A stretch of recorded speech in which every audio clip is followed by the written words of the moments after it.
is to have a perfect long miter that's perfect when you fit it, and 6 months from now, a year from now, 2 years from now, it still looks like the day you installed it. At the end of this video, I'm going to make a mistake on purpose because it's a mistake I guarantee you, if you haven't done this, you're going to make, and you're going to mess up an expensive board. I'm going to make this long miter. Not going to do it on this panel. This panel is going to be a couple of router tables. That's why it's broken down to the size that it is. Picked up some scraps to make my long miters. Now they're not that long and they're not that wide, but it doesn't matter because once I show you how to do just a little bit of one, it doesn't matter now if it's 6 inches, a foot, or 12 feet. If I'm doing a very long one, like the long edge of plywood, then I'm going to use my long track and parallel guides on it, and I'm going to cut it along this way. So 2 different tools, but again, 99% of my long miters are done with the setup that you see here. It's marked that this is the miter, and it's X because this is my starting point. If I know my starting point, then it doesn't matter if this panel is this long or 8 feet long. I know that how to cut it. Everything's going to be laid out from this end, including the dominoes. The other side I've also marked on what the joinery is there. In this case, it's a butt cut, so it's a B. Number 2 panel, this is the one we're going to cut. Number 2, I know that when I put them together, 1 goes to 2. I've got an M, so I know this is my miter, and I've got my X, so I know this is my starting point. And again, the butt cut on this side. So now if I get things turning around, I know where I'm at. Also, it's marked on my finish side.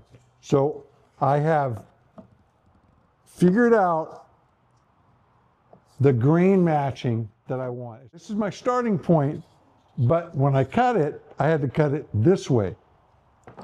This one, this is my starting point, so it will be cut this direction. Special note on this cut, it's not typical that I'm cutting this narrow of a board, but when I went to do it for this test here with this narrow one, I realized that my crosscut jig, the squaring blocks butt up to the track.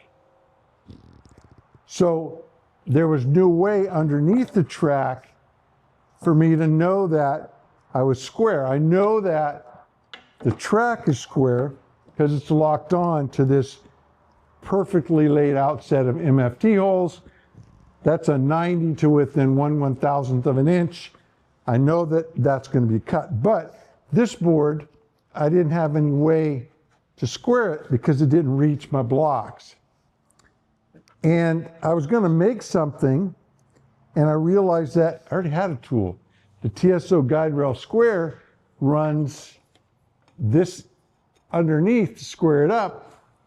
So I just stuck that on there, and now I can butt my board right underneath, get it right to my line, and I know that that's going to be square. The miter on the track saw rolls away from the track, which is why we're cutting from the top side. We're going to be cutting the miter back in this direction. I have my Stanton track dog locks onto these nice tall dogs, put into the MFT holes.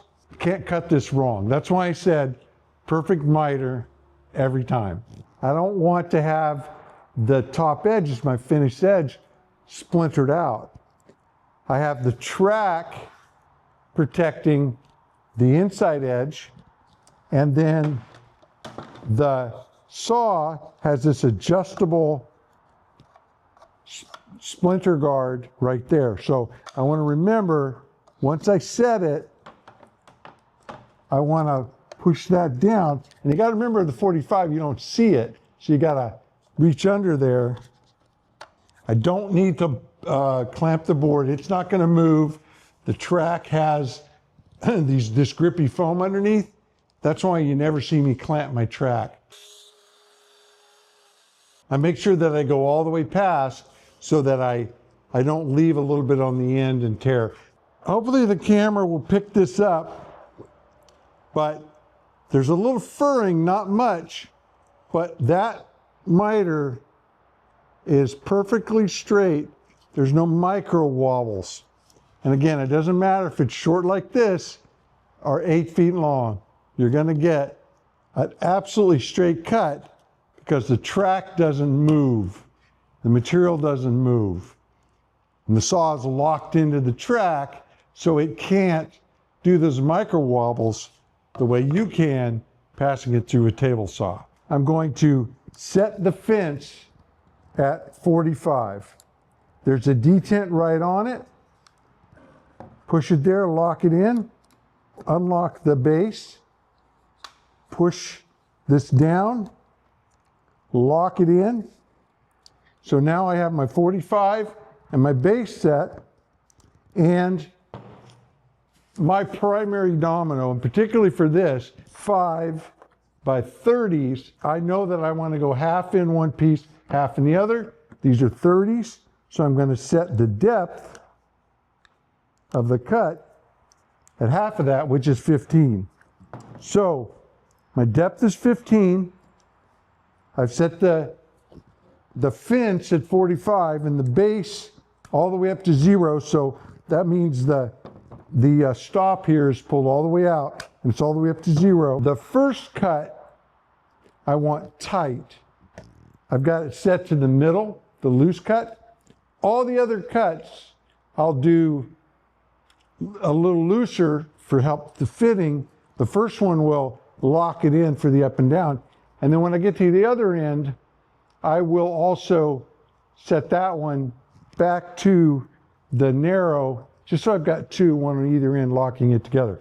But really one's enough. Now to set this back to the narrow cut, the tight cut, the motor has to be going to do that. The first mortise on both of these is going to be from the X end. I'm going to use the built-in stop to set the first one, so that'll lock onto the ends and it'll line those up perfectly. Now here I have a choice.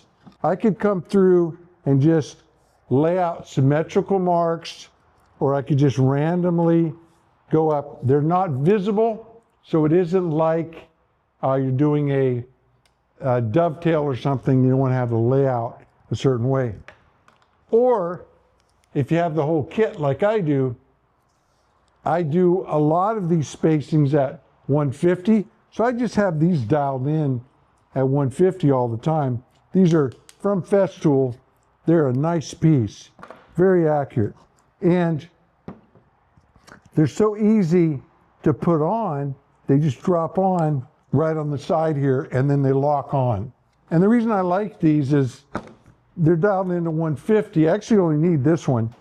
But now when I make the first hole, I will then put that in there and they spring in, shove it tight, make that cut, and just march it on down. So I don't even need to bother with layout lines. So I'm going to run right up to that, and then I'm going to drop this pin into the next hole, push up tight, push that way with it until it hits, and then I'm going to make the next one.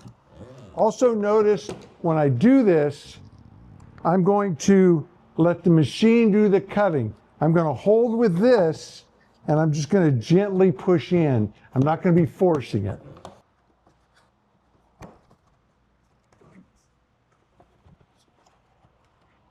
See how I felt it?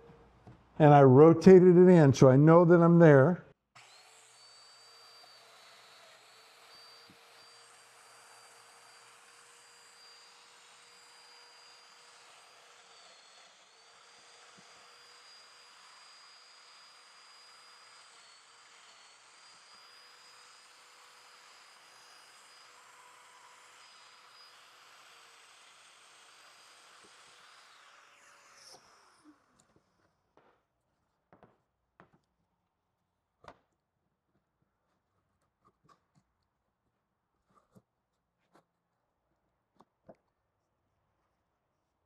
With the mark, I know that, you know, you might feel like, oh, I'll start from the same side, but then they wouldn't line up. I've got my mark and my arrow. And again, I'm going to butt it right up to that. I've already moved this to the tight position to finish the other one, so that's good to go. Butt it up to that, rotate it in, get a good hold down. I'm doing all my pressing and holding here, not up here. I don't want to be introducing any kind of other angle here, so it's not going to be a 45. So all my pressure is here. I'm up against it sideways there.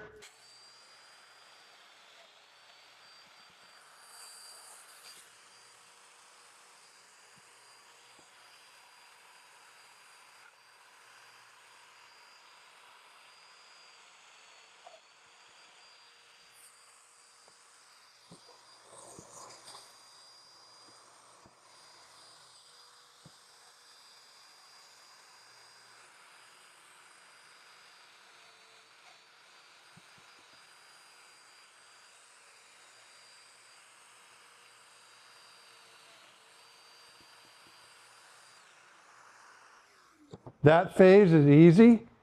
I would just keep going through all my panels. I've got my marks, so I know they're going to be cut properly.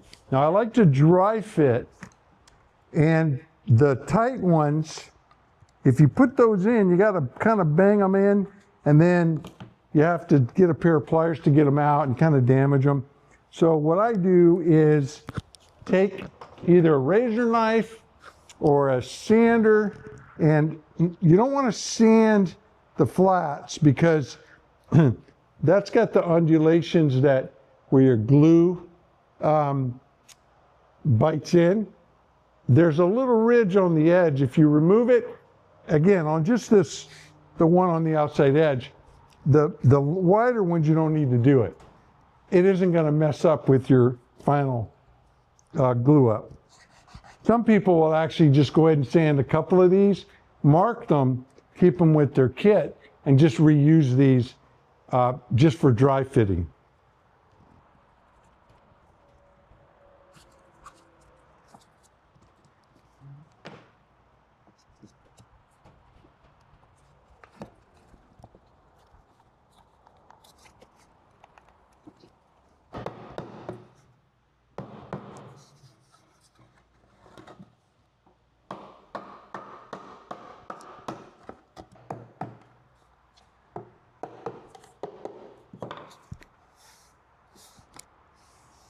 When that's glued up and clamped up, that is an absolutely perfect long miter. And you'll get that over and over again. And you see how fast it is. Cut your miter, cut your mortises, do your glue up. And if I'm doing a panel like around an island, I will actually pre-glue up the whole thing. I'll dry fit it, but once I know it fits, I'll pre-glue up the whole thing, clamp it so the glue dries, and then I'll just fit it on there and then put the proper screws from inside the cabinet laid out nicely and capped. And it is a fast, you have no fasteners and no edge tape showing.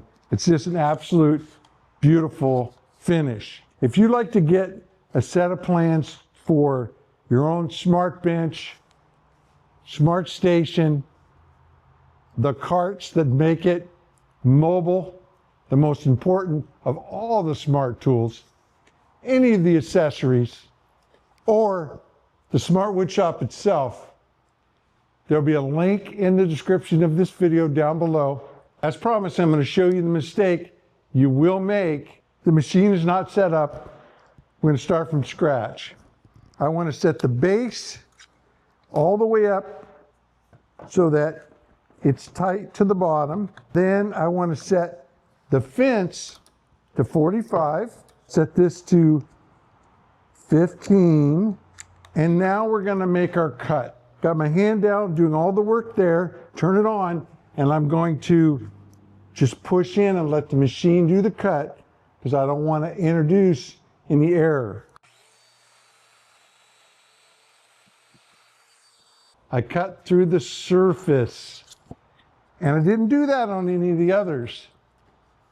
And that's frustrating if you've cut all your panels and you haven't looked. The error is the order of setup. Put number 1, set your fence at 45. Number 2, put your base, put it down on your base, and you can see that it goes tight. If you put your base up tight first and then do your 45, you will cut a little closer to this edge and cut through and mess up your finished surface. Always just start with 1, 2, 45 first, base second, and just give yourself a double check. You shouldn't see any gap between the base and the fence. With those simple tips and a couple of tools, you can do these long miters from short to as long as you want on as wide a panel as you want and get a perfect 45 the day you fit it, and 2 or 3 years later, it's still going to be that tight. This is a great skill to have in your quiver, and it'll just give you that little bit of craftsmanship to make your work feel just a little bit better. Mahalo for hanging out with me in the Smart Woodshop.